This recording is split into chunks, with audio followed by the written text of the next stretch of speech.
So these are 100% brand new Easter eggs and hidden details that have never appeared on this channel before, including secrets hidden in Crime Scene Cleaner, A Way Out, Ultrakill, and more. Basically, if you want new Easter eggs delivered to your subscription feed each and every week, then make sure you're subscribed. Anyway, without further delay, let's get started. Right, let's begin today's video with The Night Shift. Now, The Night Shift is a first-person horror game that sees you surviving a department store full of really creepy mannequins. As you might expect for a game full of these things, it's very tense. But on certain days of the year, things are still tense, just not as much. For example, if you play the game on a random day during the year that isn't a holiday, then the mannequin you see when you open this door will look like this. I mean, sure, it's slightly unnerving, but it is just a mannequin. Well, if you head into the settings, you're able to change the game's theme, which as someone who loves to record things like this, is really handy. Anyway, here is what happens to that same mannequin outside of the door when you play on specific dates of the year.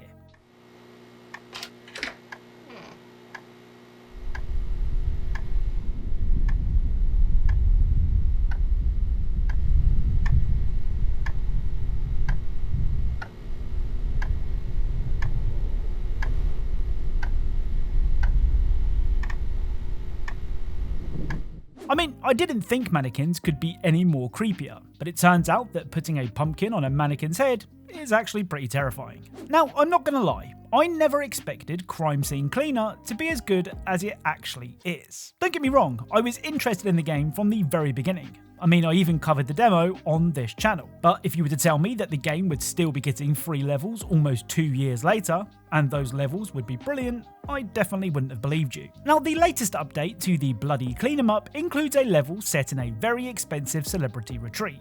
And as you might expect from a place that caters to the super wealthy and powerful, there is some really weird stuff happening at White Peaks. For proof of this, look no further than Room 3.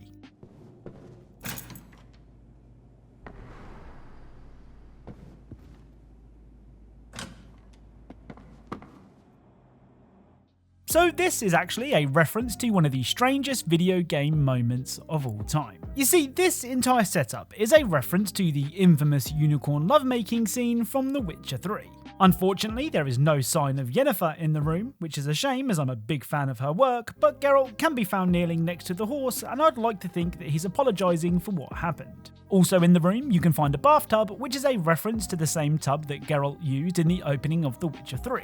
And finally, something that I found really funny is that because this level takes place in the snowy mountains, if you open the balcony door, you'll be treated to a painted backdrop to sell the idea that you're in a medieval fantasy. I mean, they even go as far as playing birds singing over the speakers, so you're definitely getting your money's worth.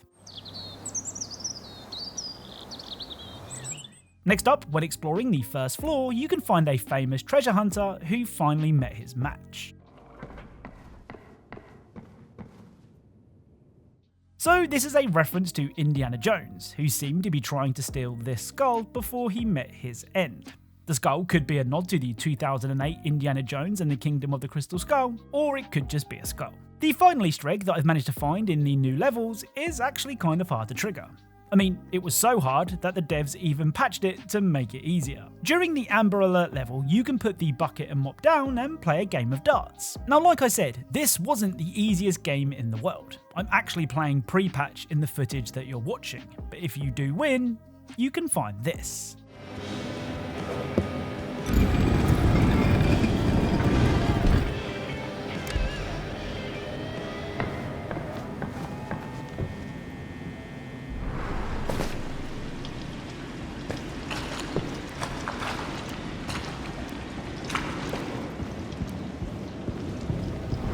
This place smells like pizza and ooze. So in the sewers, you can find the hideout for the Teenage Mutant Ninja Turtles. And it's awesome. Exploring the secret base, you can find plenty of pizza, a rat chilling on the sofa as a nod to Master Splinter, and this recording. Ever since I was a kid, I've dreamt about being a Ninja Turtle. Living in the sewers and eating pizza. They've inspired me to become the fearless warrior I am today. What I didn't have was a wise sensei, even though there were always rats and snitches around. Well, he was living the dream. Oh, and as a reward for discovering the hideout, you unlock the Michelangelo bucket, which is nice. Now, it's not often that a game intimidates me, but I haven't played a lot of Crimson Desert specifically for that reason. You see, I've heard the stories that the game is hundreds of hours long, and I've also heard that it doesn't get good until the 8 to 10 hour mark. And I don't know about you, but the idea of sinking that much time into a game scares the hell out of me. Couple that with the fact that the game is getting updates almost daily, all of which are apparently making the game better to play, I'm kind of holding off for now to see what happens. With that being said, I have managed to find an Easter egg in Crimson Desert. Or at least I think I have. You see, one of the bounty posters that you can find is this. So, to me at least, this is a nod to the legendary Elden Ring player, Let Me Solo Her, who is famous for helping people beat Elden Ring's hardest bosses whilst wearing nothing but a pot on his head. Like I said, I do plan on spending more time with Crimson Desert, so if you found anything that's worth checking out, then let me know in the comments. Another recent release that thankfully doesn't require the time investment of Crimson Desert is Darwins Paradox. Darwins Paradox is a 2D platformer that sees you take control of a curious octopus who uncovers a massive conspiracy almost entirely accidentally. Now, don't be fooled by the game's colourful visuals. I personally found this game really hard, and I died more times than I'd like to admit, but I didn't die as much as this next Easter egg. After crossing the factory yard, you can find this guy.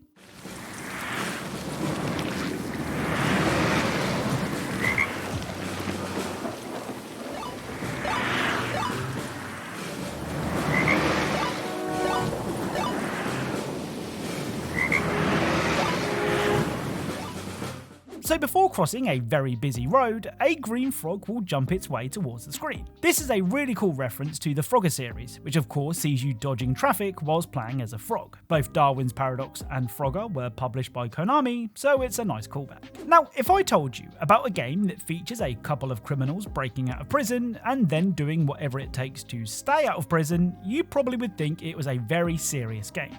But in the case of A Way Out, that's not always true. You see, despite being a game with some pretty heavy subject matter, there are also plenty of moments in A Way Out that lighten the mood. And two of my favourite examples can be found in the trailer park. First up, if Leo and Vincent both sit on the seesaw, then this will happen.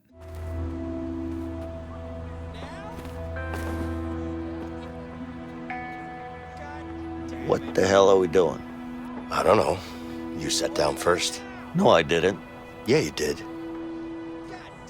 Did I? This is getting awkward.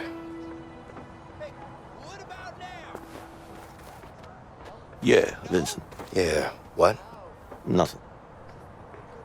I don't know about you, but I think this is hilarious. Also, when exploring the park, you can find this woman who is convinced her partner is cheating on her. You look upset. Oh, I am.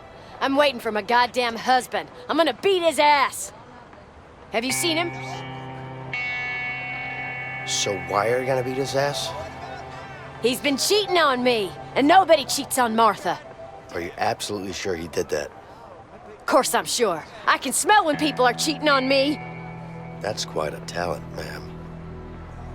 Now, usually I'd advise anyone to not get involved, but literally just a few feet away, you can find this. God damn it. Yeah? Hey, what's going on in there? Never mind what's going on. What you want? Cletus, come on, honey. I'm coming, sugar. Calm down. I'm getting cold in my lady parts. Okay. I got to go. Bye now. That's gotta be that lady's husband. Maybe I should tell her. So, putting two and two together, I think that this man might be the husband of the woman that we spoke to earlier. So, let's go and tell her what he's been up to. Hey, Did you find him? come with me. I might have an idea of where your husband is. You see that trailer over there? Yes. He's all yours. Oh, he's gonna get it now.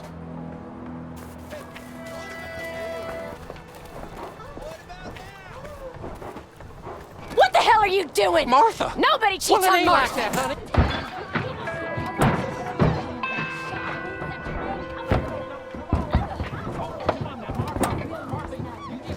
Personally, I love how he says it ain't like that when he's caught in this position. So much like Crime Scene Cleaner, the free updates that Ultrakill has had since launch are insane. In a world where publishers want to nickel and dime you whenever they can, the fact that Ultrakill keeps on adding new levels for free just blows my mind. Now, if you've ever played Ultrakill before, then you'll know that the game is full of secrets for curious players to find, and the fraud update is no different. During the update's first level, you're introduced to the mind-bending mechanics that you'll be experiencing, including a hallway that gets smaller the more you walk through it. Well, if you use NoClip, you can find this.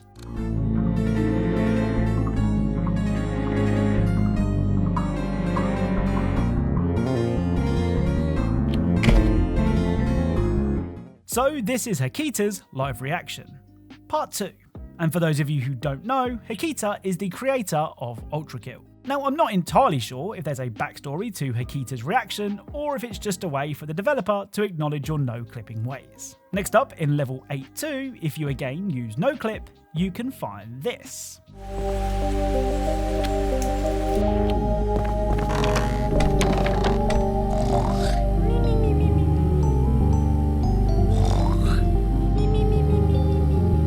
So it's a sleeping filth, one of the more cannon fodder enemies found in Ultrakill.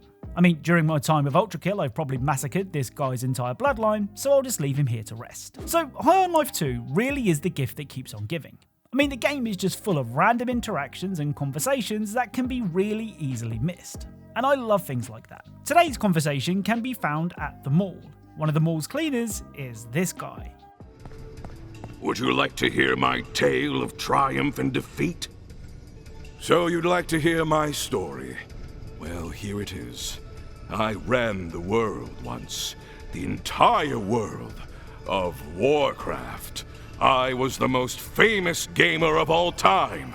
They wrote songs of my glorious achievements in that glorious MMO. They made me their king. And then they disposed of me for a few simple Discord messages that I thought were completely tame. Now I am reduced to the man you see before you. The entire world of Warcraft bowed beneath me. I was featured on a little program called The Show That Was Attacked on G4. I was the most powerful digital dictator of all time. And then that was taken away from me because I simply was a little too flirty. And because they shut down all the servers after the Earth was invaded by aliens. I'm just a hopeless romantic, in search of a queen for my world of Warcraft. Well, I was. But now I'm a simple janitor, cleaning the trash. The sci-fi trash in outer space. I used to be the king of World of Warcraft. Now the only job I can get is this janitor assignment. And I know everyone knows who I am. They're laughing at me, at how far I've fallen. The looks I get, former allies, enemies even, they come from all across the galaxy to mock me. Just leave me be to wallow in obscurity. The universe has forgotten me, as has Activision Blizzard.